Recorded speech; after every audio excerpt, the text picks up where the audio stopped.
There's nothing that gets me steamed more than when the college football fan base gets portrayed inaccurately in a negative light.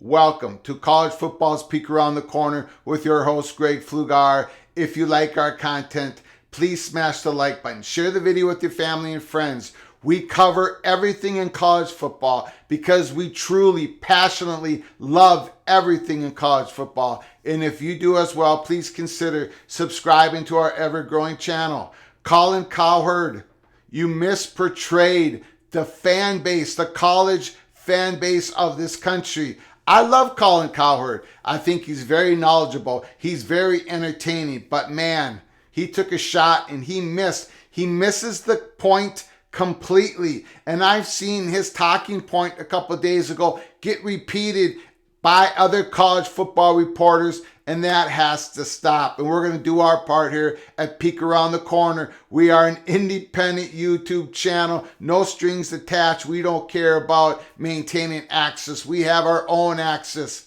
We got to say it like it is. I'm going to give you my strongly held opinion. Give me yours in the comment section below the video. But let's first listen to Colin Cowherd, 6 minutes, 13 seconds. And then I'm going to do a deep dive on his comments. Just give this a listen. Thank you very much. Fascinating story. It's great to have you in today. So his name, for many of you, you've not heard his name. In a couple, you will. He'll be the #1 college football draft pick. His name is Drake Maye. First of all, I got to just stop there. Many of us don't know the name of Drake Maye. Most college fans absolutely know the name of Drake Maye. We know he's a great college football quarterback, North Carolina. He's been incredible in his first year being a starting college quarterback. Let's continue. I'm so steamed up. Let's continue. He's a young man. He grew up in Carolina. He signed with North Carolina. Here's where it gets really interesting. There are a lot of rumors in the transfer portal that a couple of SEC schools, you can figure out the big boys down there, are willing to pay him $5 million a year to lure him out of North Carolina. So he's an unbelievable talent. 6'4.5", big arm. He's been compared to Aaron Rodgers. He's a bigger version of Aaron Rodgers. If the draft was held today and he was in the draft, he would be the #1 pick right now in his class. And he's not eligible for 2 more years. There's a lot of Trevor Lawrence here. Trevor Lawrence, after his freshman year, would have gone #1. This kid would go #1 if he was in the draft today. He's that good. Not sure why the Pittsburgh coach has a strong opinion about the North Carolina player, but the kid has said, I'm from Carolina. I love Carolina. My intention is to stay here. So if he left, I'd be fine with it. He wants to stay. New rule in college sports. Great gets paid. My entire life, especially in the last 10 years, college football coaches get paid $5, $6, $7 million a year. And about 70% of the time you have to fire them and write a big check so they'll go away because they're incompetent. Schools write $20 million checks because they're not good. And then sometimes they are good and they bolt in the middle of a contract. And a university and boosters are stuck with a bill. So I'm supposed to be upset in 2022 with a legal transfer portal, NIL, that a kid makes $5 million a year potentially. By the way, he has not taken it, and these are only rumors. But Caleb Williams and Drake Maye are the 2 best quarterbacks in college football, according to all my sources in the NFL. If they were both available for this draft, Bryce Young at Alabama would go 3. Okay, these kids, Drake Maye and Caleb Williams, and potentially Bryce Young, I've got my questions about his size, are going to change franchises. They're going to make owners billions of dollars. Hell, the Phoenix Suns sold for $4 billion yesterday. You get the right quarterback like Patrick Mahomes, he'll take the Chiefs from $4.5 billion to $6.9 billion. And I'm upset because a college quarterback's going to get some money. Great college athletes, college football players, are the last young people to get paid. If you're a young musical prodigy, 12 years old, you can get paid. If you're a young entrepreneur at 15, 16 years old, you can get paid. If you're a young child actor at 8 or 9 years old, you can get paid millions. Even in sports, a kid can go from high school into pro baseball. It's legal. 18 years old, Bryce Harper, right into the minors. A college basketball player has to spend 1 year in college, but if he doesn't want to go to college, he can go to Europe, Australia, the G League, and make hundreds of thousands of dollars, maybe millions if Nike or Adidas or New Balance or somebody gives him a shoe deal. But a college football player is the last guy that doesn't get paid. And it's kind of sad because it's the most violent sport with the most career-ending injuries between 18 and 22 years old. And it is the only sport that consistently makes any money in college athletics. So the college football player pays all the bills and gets none of the rewards. And I'm supposed to be upset because Derek May, who will take a billionaire in the NFL, who's worth $12 billion, his franchise is worth $7, he takes it to 10 because he can throw a football at a level that like 11 people on the planet can. And I'm upset with it? Good for Drake May. Good for Drake May. Good for Caleb Williams. The last young people in America that aren't getting paid until a year ago are college football players. The ones that get hurt more, that are asked to carry more. Anybody, tennis player at Stanford, I'm going to go pro. Golfer, University of Houston, I want to go pro. High school baseball player, I want to go pro. Basketball player, I don't even want college. You have to go to college in football for 3 years minimum, most go 4, where you're told the coach and the system are more important. I would say this to Pat Narduzzi and all the coaches in college football that are uncomfortable with this. Amazon is here. You don't have to go to a mall. It's 2022. It's not up for the rest of the world for wait to you. We're not going to wait for you to get it. We're not going to wait for you to understand the world. But college football players forever have been putting their body at risk. Everybody else gets paid. The prodigy, the entrepreneur, the tennis player. Yeah, find me all the tennis programs that are rolling in lettuce at college. They're all paid for by the football team.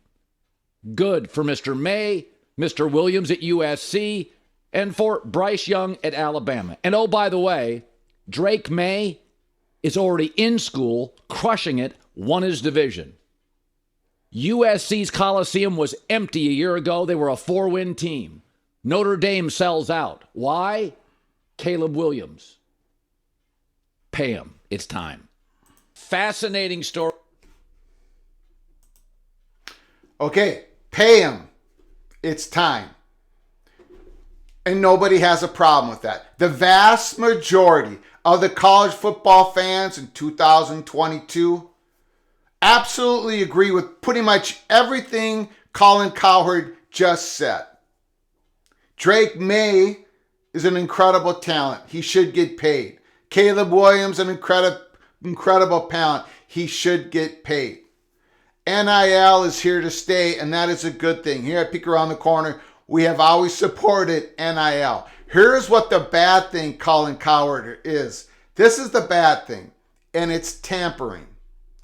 Tampering, connecting with a player that's on a different team that hasn't put his name in the transfer portal, that is bad. Because Colin Cowherd and Jay Billis and other people for the last 10 years who have wanted to turn college sports into a professional league or as a professional league, okay, let's turn it into a professional league.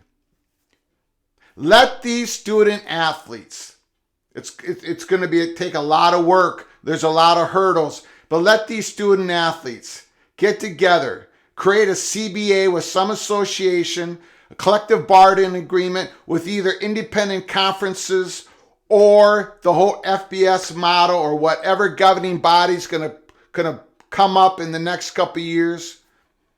Let there be a CBA, and then let these student athletes sign on the dotted line, not just an LOI, a letter of intent, but an actual contract, a binding contract. So this tampering, which is what the people are so upset with, the college fans are so upset with. Let me tell you something.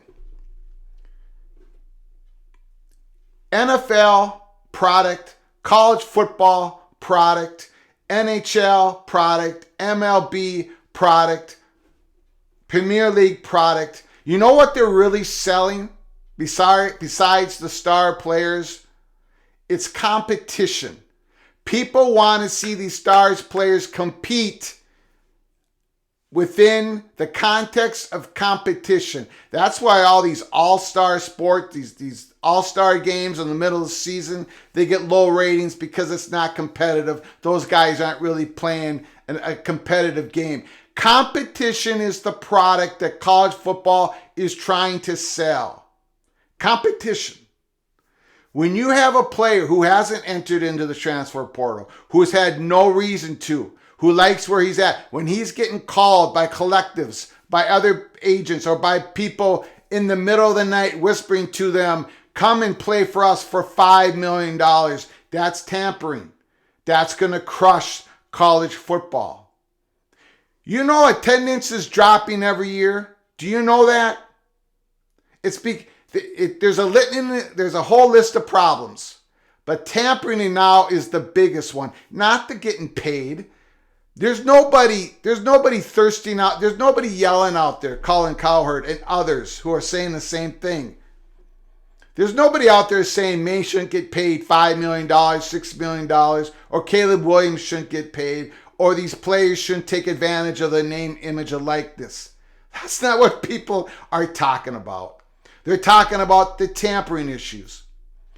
Colin Cowherd's beloved Los Angeles Dodgers, who have a budget of 5-6 times, 3-4 times more than, let's say, the Minnesota Twins or the Kansas City Royals. They can't call in the middle of the night to a Kansas City Royals player and says, hey, why don't you come play with us? Even though you're in contract with the Royals, come play with us. We'll double your salary. In professional sports, players have binding contracts. Yes, they can ask for a trade, but they can't just go jump from one team to the next.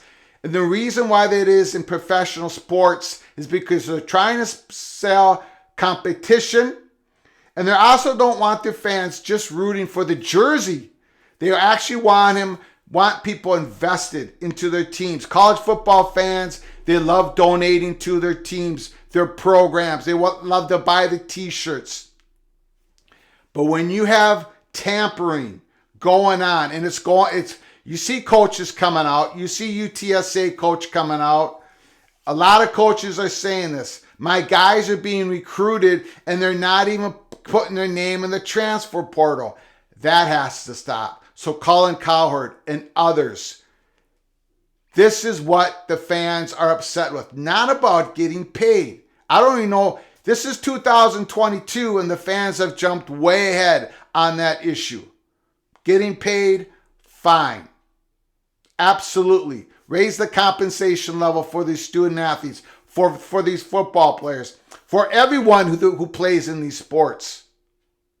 But the tampering has to go. There are actually schools out there who are playing by the rules, who are not calling people in the middle of the night, who are not having their collectives are not contacting student athletes and saying, why don't you jump in the portal and play for us, and this is what we can give you.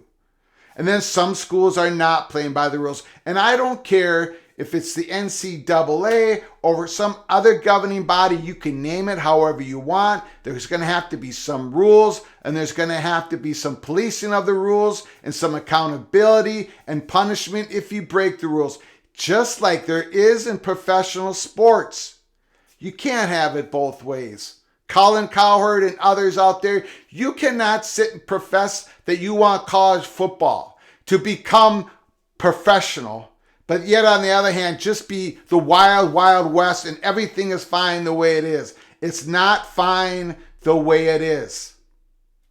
Tampering is killing this thing that we love so much here at Peek Around the Corner, and that's college football. Pat Narduzzi was upset because Addison had not put his name in the transfer portal. You get the difference? A player puts his name in the transfer portal, okay. But before that, and people are getting called up, that's going to kill this sport. I don't have all the solutions that peek around the corner, but I do know this. If the student athletes get a CBA, a collective bargaining agreement to whomever, it could be the conference, individual CBAs with individual conferences, or FBS in total, to some governing body, if they can get a CBA, and then when the player makes an agreement to sign with a team, they signed a binding contract, just like your LA Dodger players, just like your San Francisco 49er players, right? They're on that team until that contract runs out because the team is making an investment in you. You are making an investment in the team. We're going to ruin this game called college football if we let this tampering continue and go on and go on year after year after year. And why Colin Cowherd and other people are not talking about, why they're not saying the word tampering, I don't know. I don't get it. But that is what the college football fans are upset with. The tampering. Going to other schools and calling the players on that team and saying, we'll give you more than what you're getting right now. Come in, put your name in the transfer portal. That's going on a lot. It's killing us. It's killing this game we love so much. So put your comments down in the comment section below the video. I usually don't do rants like this, but this one needed to be done. Colin Cowherd completely missed the point, and so have other reporters. Some do get it. Tampering, man. That's what's killing this game that we love so much. Please put your comments down in the comment section below the video. Until next time. Okay, I've relaxed now. I've relaxed. Until next time. From all of us at Peek Around the Corner to all of you, please, please, you all take care of each other and don't tamper. Thank you very much.